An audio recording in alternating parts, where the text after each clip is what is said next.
Hello student, welcome to Equator Academy Dehradun. और अब लाए हूँ मैं आप लोगों का skeleton in porifera part second. अगला आप लोगों ने पार्ट वन नहीं देखा है स्केलेटन इन पॉरीफेरा, तो आप लोग इसके डिस्क्रिप्शन में जाके देख सकते हैं, आपको मिल जाएगा, या प्लेलिस्ट में भी आपको मिल जाएगा। तो जैसे कि हम लोग स्केलेटन इन पॉरीफेरा को कर रहे थे, तो सबसे पहले हम लोगों ने जो पढ़ा था पिछले लेक्चर में वो ये पढ़ा था कि आपके जो स्केलेटन होते हैं स्पंजेस में, ठीक है, एक बार रिवाइज कर लेता हूँ पिछला। जो आपके स्केलेटन्स होते हैं स्पॉन्जेस में, ठीक है, वो दो तरीके के होते हैं। एक हम लोगों ने जो पिछले लेक्चर में कवर अप किया था वो था आपका स्पाइकुलस। ठीक है, स्पाइकुलस को हम लोगों ने कवर किया था डिटेल में, कितने टाइप्स के होते हैं, कैसे बनते हैं आपके। और इस लेक्चर में हम लोग जो है वो स्पंजिन जो आपके स्केलेटन्स होते हैं, ठीक है, उसको हम लोग कवर अप करेंगे, स्पंजिन स्केलेटन। ठीक है, स्पंजिन स्केलेटन को हम लोग क्या करेंगे, कवर अप करेंगे। तो जैसे आप देख रहे हैं कि ये जो आपके स्पंजिन स्केलेटन्स होते हैं, आपको एग्जैक्ट लोकेशन इसकी दिख रही होगी आपके। इसके बारे में क्वेश्चन जो है काफी पूछे जाते हैं।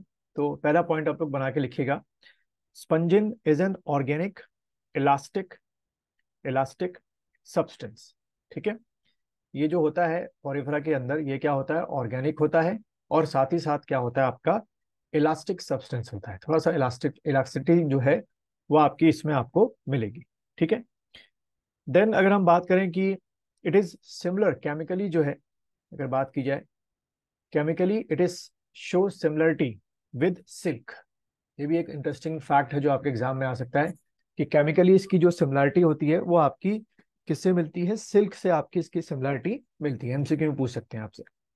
देन इट इज अ, अगर हम बात करें आपके स्पंजिन स्केलेटन की, it is a scleroprotein, SCLERO, स्क्लेरिडो प्रोटीन। एक तो ये आपको ध्यान में रखना है, कंटेनिंग व्हाट, कंटेनिंग सल्फर, यानी कि इस आपके स्पंजिन स्केलेटन में क्या होता है आपका, सल्फर भी होता है। Containing what, sulphur, containing sulphur, and plus इसमें और क्या मिलेगा आपको, collagen. Plus you also find collagen, and plus आपका हॉर्नी प्रोटीन। ठीक है, you also point horny protein. तो ये सारी तीनों जो सब्सटेंस है you will find under this sclero protein, और स्क्लेरो प्रोटीन किसके अंदर मिलेगा आपको, स्पंजिन स्केलेटन के अंदर मिलेगा। ठीक, देन अगला जो पॉइंट है सर एग्जाम में एमसीक्यू पूछते हैं, लिखो इसको, spongin contain large amount of, contain large amount of iodine. ठीक है, दैट इज वेरी गुड। तभी इसको थोड़ा बहुत जो कोस्टल के लोग हैं खाते भी हैं, लार्ज अमाउंट ऑफ आयोडीन। ठीक है, और अगर पूछा जाए कितना आपका आयोडीन होता है, तो 8 to 14%। ठीक है, 8 to 14% आपका आयोडीन होता है।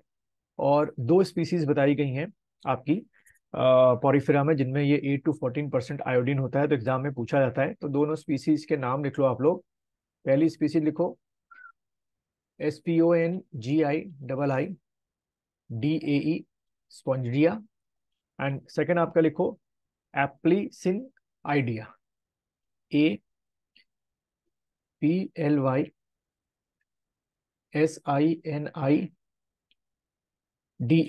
ठीक है, ये तो ये दो स्पीसीज आपसे पूछ सकता है। क्वेश्चन देखो बच्चों कैसे पूछेगा, कुछ पूछेगा कि बताओ भाई इसमें से आपके स्पंजो आइडिया और एप्लीसिन दिया आइडिया जो है, इनमें कितना परसेंट आपका आयोडीन होता है। तो वहां पे टिक करके आना, 8 to 14% आयोडीन होता है। ठीक है, देन अगला लिखो, मेनली जो हम लोगों ने पढ़ा था पिछले लेक्चर में कि पॉरीफेरा के तीन क्लासेस होते हैं, और तीन क्लासेस में जो आपका डीमोस्पोंजिया है, ठीक है, डीमोस्पोंजिया जो क्लास है, डीमोस्पोंजिया क्लास, ये क्या है आपका, क्लास हो गया। ठीक है, इसके सारे जो आपके स्पीसीज हैं उसमें आपको जो स्केलेटन मिलेगा वो कैसा मिलेगा, स्पॉन्जिन स्केलेटन मिलेगा। ठीक है, तो क्वेश्चन बच्चों कैसे आएगा आपके एमसीक्यू में कि स्पॉन्जिन स्केलेटन जो है वो पोरिफेरा के किस क्लास में मिलता है। देन आप टिक करोगे डीमोस्पोंजिया क्लास में आपके मिलता है। ठीक है, देन एक और क्वेश्चन आता है कि डेवलपमेंट लेकर। ठीक है, सीधे आते हैं डेवलपमेंट। डेवलपमेंट, ठीक, यानी कि स्पंजिंग फाइबर का डेवलपमेंट कहाँ से होता है, तो सिंपल एक आंसर होगा लिखना, डेवलप, मैं पहले इसका सेल का नाम लिख देता हूँ आपका, स्पॉन्जियोब्लास्ट, SPON, स्पॉन्जियो ब्लास्ट। ठीक है, तो स्पॉन्जियो ब्लास्ट से जो है क्या बनता है आपका, स्पंजिन फाइबर या स्केलेटन बनता है। बस ये आपको एक पॉइंट ध्यान में रखना है, स्पंजिन फाइबर या स्केलेटन जो है किससे बनता है, स्पॉन्जियोब्लास्ट सेल से आपका बनता है।